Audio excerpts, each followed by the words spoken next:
watching, and today I'll be interviewing our school superintendent, Jeff Collier, for the Project Power Up of the Chromebooks. Good morning, John. Thanks for having me. I really appreciate it. Thank you. I think Project Power Up will help students academically instead of the books. That's a great question. It's a tough question to ask, or for me to answer, excuse me. I believe that Project Power Up, our one-to-one Chromebook initiative, is going to help stage academic interventions for our students. I think that it's going to provide a new platform for students to access information and for our students and learners to be prepared with advanced instructional technology, to be prepared for career and college readiness opportunities. So do I think that Chromebooks will supersede the importance of a textbook? No, I do not. However, I do believe that they can replace them as an equivalent resource and provide students with access opportunities for their own instruction. What are the pros and cons of Project Power Up? Well, some of the pros for Project Power Up are, as I just said, the unique opportunities for our students here at Aubrey Sims in grades 6 through 12 to have cutting-edge instructional technology, some of the best technology ever known to mankind. That's an incredible advantage as a pro. It's also an opportunity for our learners and hopefully for our staff of educators, because we exist for our students. We don't exist for ourselves. We exist for the betterment of our students at Aubrey Sims. And the pro of having a Chromebook is to provide our students the best feasible opportunity to prepare for the advanced career and technical pieces that may be out there and for collegiate aspects. The cons, of course, are retraining staff, training students, making sure that we have these expensive devices that are going home to learners, that students are going to be responsible, that we're changing the norms for how we do instructional pieces here at Aubrey Sims. So there's actually a lot of logistical pieces in the backside that can be pros or cons. And anytime there's a change, you're going to be able to realize the benefits or some of the negatives. What grades will be in the Project Power Up? Currently, we have grades 6 through 12. Every student that attends Aubrey Sims receives their individual Chromebook. And in the upper elementary, we have 2 carts right now. So we have 66 Chromebooks in the elementary that grades 2, 3, 4, and 5 check out on mobile carts. And then we have, right now, plans to make sure that we do this well in the secondary with intervention at the upper elementary before we push down into the elementary any further. Where did you get the funding for this project?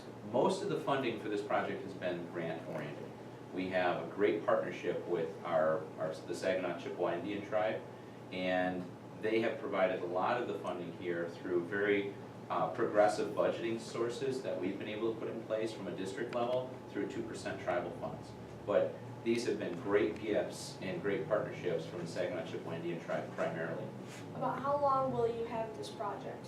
We intend to have this project as a sustainable project moving forward, and the Aubrey Sims School Board and School District hopes that Project One-to-One will be for the foreseeable future. We do not have any intention of making this a short-term solution or an opportunity that we're only going to make this transition for a while. So we see this as a sustainable project for the future.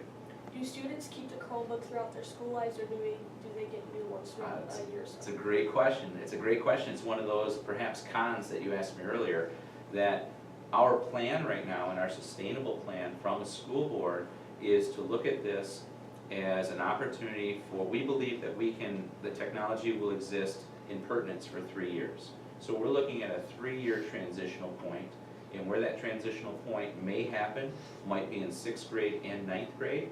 And from every 3 years, we bring back a new implementation. But that's what we're looking at right now. So we do not intend these to be for the entire life of a 6th grader through their 12th grade year. We do believe that the technology will change and the devices will change, so we'll have to rotate them. How did you think of this project? Well, it's a project that we are always scouring what we call best practices and what we believe is going to be best for the district and for the students.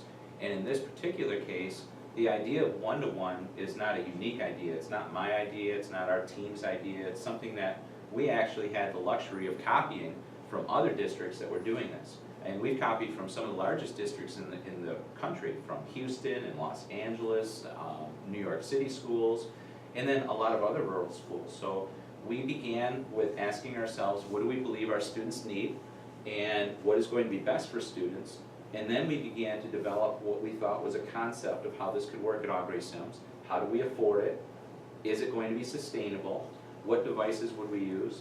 And what are other people using? So then we went and physically went to other campuses around the state and looked at what they were doing and how they were doing that, and then began to devise a plan. And once we had a concept, then we asked staff and parents and school board members to come in on that, and we created a strategic technology planning committee that we met for about a year to be able to ask some of those hard questions, and then we broke that down into a further subcommittee to work out some of those nuts and bolts. How much will this project cost? Well, each of our Chromebooks right now costs us about $320 a piece, and that includes a case, that includes some of the startup features with Chromebook. So we have about 220, 225 active Chromebooks right now. We do have some reserves. So I would ballpark where we're at about $60,000 to $65,000 of where we have just for Chromebooks for our students from grades 6 through 12. However, you also have to take into consideration our infrastructure that we had to build, because we started with a very small infrastructure. We didn't have Wi-Fi. Some of our servers needed to be replaced. So over the last several years, we have been building what I consider a very robust infrastructure for our technology that can support our Chromebooks. Because, John, if you could imagine an iceberg, and when people talk about one-to-one, they think about the devices, they think about Chromebooks, or some districts talk about iPads. For us, what you have to realize is that the Chromebooks are only snowflakes falling on the iceberg. And what happens is you have the tip of the iceberg, and then you have most of the iceberg under the water.